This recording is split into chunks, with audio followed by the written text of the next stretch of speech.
রজোগুণ সম্পন্ন মানুষ যে অবস্থাতেই থাকুক না কেন তিনি কখনো সন্তুষ্ট হতে পারেন না।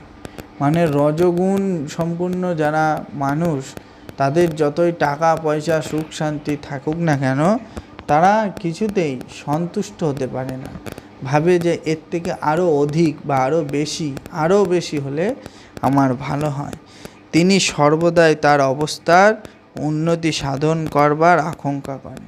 ওই যে বললাম, তিনি সর্বদা চেষ্টা করবে যে আমি আরও উন্নতি হব, আরও ওপরে যাব, আমি আরও বড় লোক হব, আমি আরও বেশি খাবো। এইরকম ধরনের চিন্তা ভাবনা থাকে যারা রজোগুণ আহারী।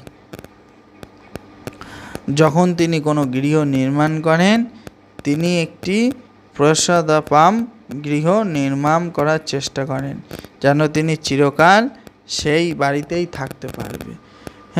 যখন কেউ একটা বাড়ি তৈরি করে এই রজোগুণ সম্পন্ন ব্যক্তিরা বিশাল রাজপ্রাসাদের মতন বাড়ি টাড়ি তৈরি করে বিশাল কিছু খরচা করে, কিন্তু কি লাভ?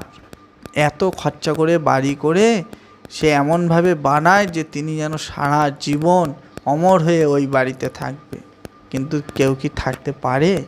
যে যতই খরচা করে বাড়ি করুক সময় আসলে তাকে এই জগৎ ছেড়ে সেই বাড়ি ছেড়ে চলে যেতে হয়। হরি বল।